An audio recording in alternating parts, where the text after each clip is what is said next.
I sneaked into Messi's dad's hotel for a meeting with him. As I said, we want your son. But then obviously he'd had offers from Saudi, he'd had offers to go back to Barcelona. It was then down to him to decide. I remember Victoria being on tour with the Spice Girls without obviously telling anyone. I flew over to see Victoria one night. I'm on the way back to Manchester, just waiting to board. And the gaffer walks in. You're joking. On the same flight. That's unlucky, isn't it? It was, yeah. It was he had the concert as well? Yeah. You always used to call me the Flash Cockney. I'd rather be the Flash Cockney, would you? I just felt at that point he would either want me in or you in. Quite surprising you got rid of me and not you. Everybody goes on about Cantona, but this man here... Oh, you're too kind. Oh, he means his lads. Welcome to the second episode of Stick to Football, brought to you by Sky Bet, and I'm delighted to welcome an old teammate of mine, David Beckham. And yeah, you've been up to a lot recently. You've obviously brought Messi to Miami. You're shooting a documentary film that's coming out next week. But just talk to us about Miami first, because I think bringing Messi to the club has captured the imagination of everyone in the world. Yeah, to be honest, obviously, you know, when I started this journey 10 years ago, announcing that I was starting a team in Miami, my vision was always to bring the best players. Now, I suppose as an owner of a team, you always want to bring the best players, but the chance of bringing the best players is difficult and always challenging.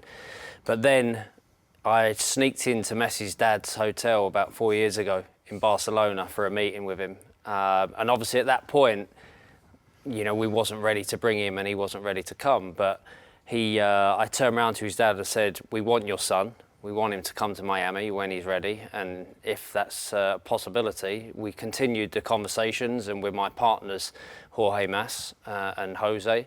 And we just worked on it for about 4 years. And then when he was at PSG, we then saw an opportunity that he was either going to go back to Barcelona, but then all of a sudden everything aligned. And then we were still having the conversations, and but to bring someone like him to the club, we knew it would change the club, and we knew it would change the league and the sport.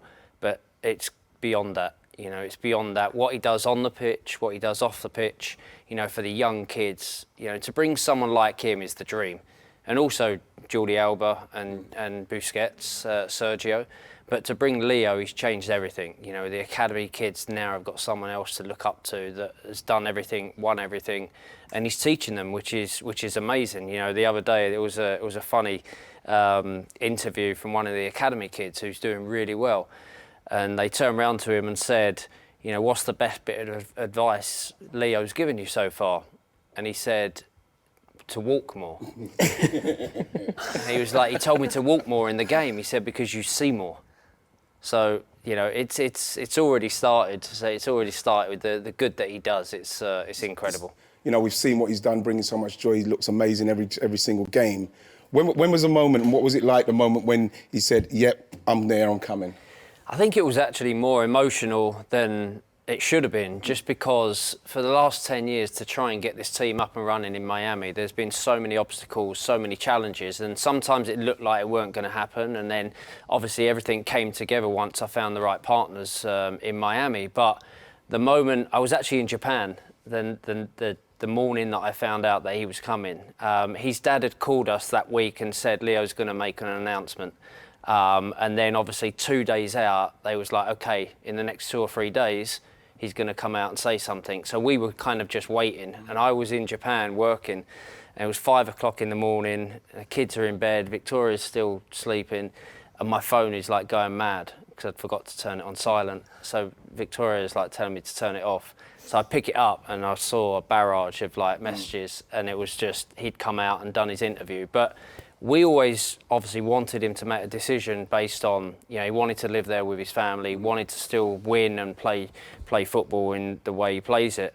But we wanted him to announce it in his way. And he literally was sat in a hotel room with his mate filming and saying that he's coming to Miami. So for us, it was an unbelievable. I was very emotional about it because it's taken a lot of like hard work to get here. So the contracts were agreed months before, obviously, and he was just deciding.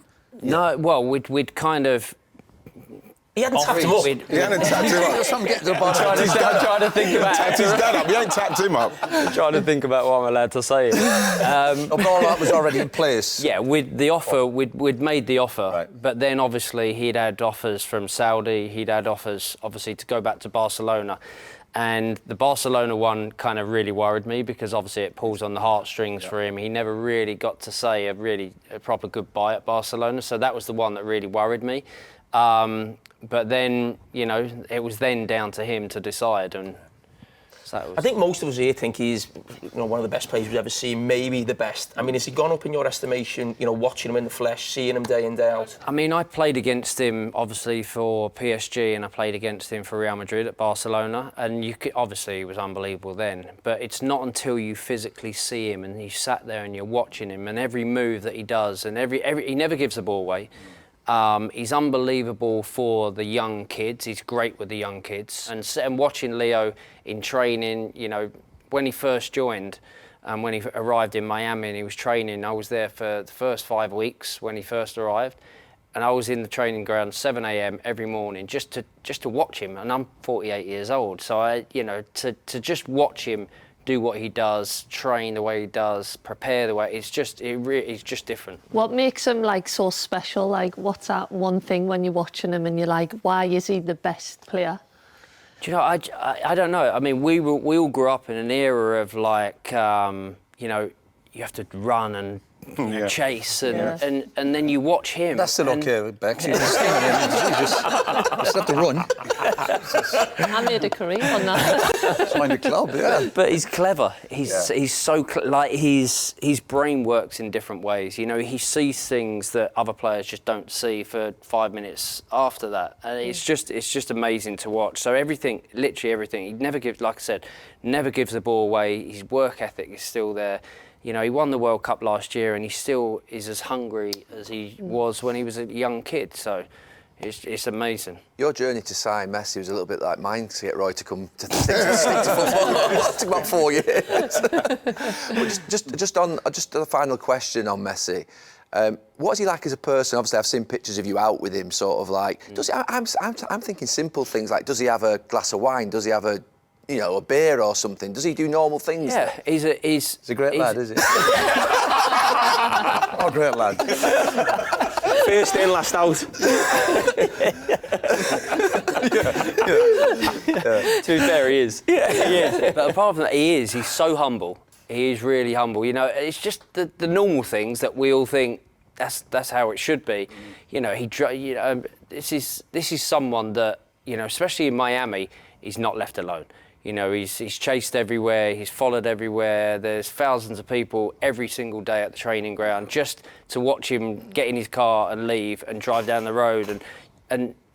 But from the moment he landed in Miami, he drives himself to the supermarket, does his shopping, goes home, and people are shocked at that. But that is him. He's humble, he's hardworking, he's got a great family, his wife's amazing, the kids are amazing. He's just a normal guy with an unbelievable talent. How do you construct a deal as an owner for a player like that to come to your club? How do you even think to start? I mean, I'm just thinking at like Salford level where you're trying to get a player on a couple of grand a week, but how do you bring that together? There was a lot of moving parts, obviously. A lot of people had to help us with it. You know, obviously when I moved to LA, you know, there was different contracts put in. You know, I was obviously allowed to buy a team, you know, at that point, which I don't think they'll ever do again. Then obviously Apple were involved and Adidas were involved, so he's got different contracts. So it's, you know. Did he get a club card? Did he get a club card? Lionel Messi plays from Miami into Miami. I think I got a Tesco's club card when I was... This is why people are following him. He's got his name on his car.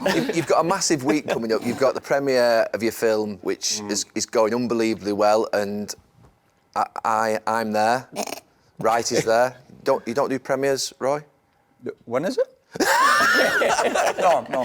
No. It's the third, yeah. I didn't want to take Keenan the attention knows away this- from you. I didn't want to take the attention away from you. He's always invited, Keenan. Yeah. But Apart from dinner in Qatar. I invited you. Yeah. It was him who made the that's- decision. that's the hard I work. told I him don't hold By grudges. the way, I told him to invite you. He said he won't fancy you. Yeah. 3 weeks I was there. Just talk to us about the film and why you've chosen to do it now. You know what? I had a plan when I retired to do a documentary about my life at some point. And even back then, I was thinking, okay, the perfect time to do it would be like 10 years after I retired.